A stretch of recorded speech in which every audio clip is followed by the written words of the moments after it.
Going on to the jib, very simple. Just fits on there. These are the standard sail banks.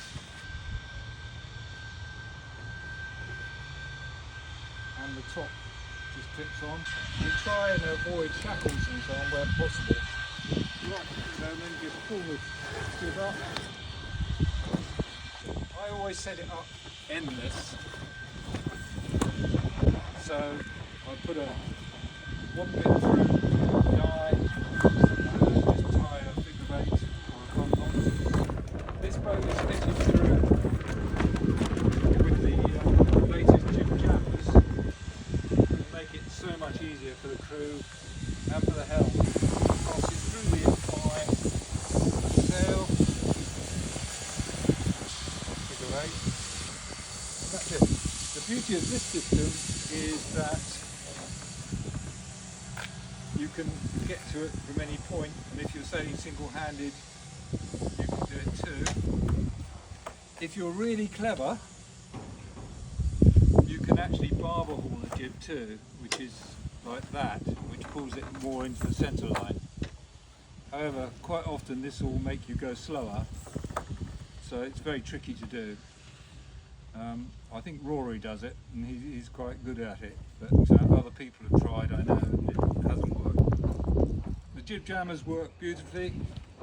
On the older boats, you just have a fair lead there, and you use this as a jammer on the middle. That works, but it's not very satisfactory, and it's really nice for a crew to get rid of that, so that they can sit on top of the centreboard box and just play the jib, speaking from experience there. What else have we got? When you're rigging the rudder, you've got to remember to put the tiller through the horse and put the pindles on. When you're going into the water, I would put this over the end of the rudder like that, just to hold the blade up. You can fit an up haul if you want, but I usually find that that works quite well. And when you get in the water, undo that, just loop the top board then over the end of here, and that holds the rudder down. There's a clip here which stops the rudder from coming off. To get the rudder off, you have to push the clip in and lift it off like that. Before we fitted those clips, we used to have this sort of shock cord around the rudder, or around the tiller rather, which goes round and hooks back on. We still use it, A, because it gives a bit of resistance, so underneath the board in these handy pockets, and go in the rope holes. As you see, these haven't been used very often. Stow them, just go like that, and shove them back in. Most boats have a ratchet block, some have main sheet jammers. This has got a switch on it, which either means it either ratchets or it doesn't. That's on not ratchet. That's on ratchet. That takes about 30% of the load of the main sheet off. The anchor, which is a standard bit of the equipment, that needs to be permanently attached. The reason I say that is that the number of times people have chucked anchors overboard and not have the end attached and just lost the anchor and the wall. To get it off, you rotate the toggle, pull the rope off, pull the anchor out, then you just wind it back on when you're finished with it. I won't do it. One of the new things which you're allowed to do, which was voted on a year ago, is to put on a Gybing Strop. This is very simple.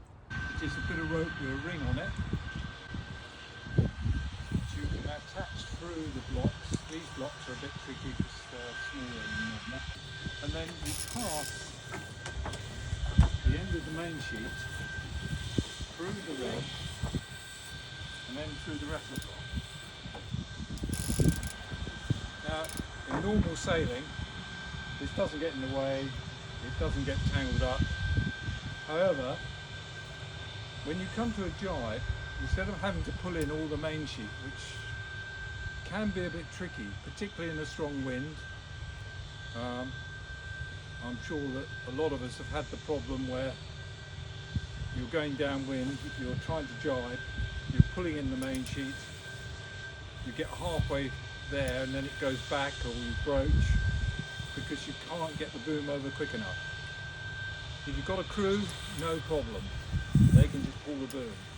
But with this, you can just grab it and pull the boom directly and get the boom over straight away, rather than pulling through all the sheaves.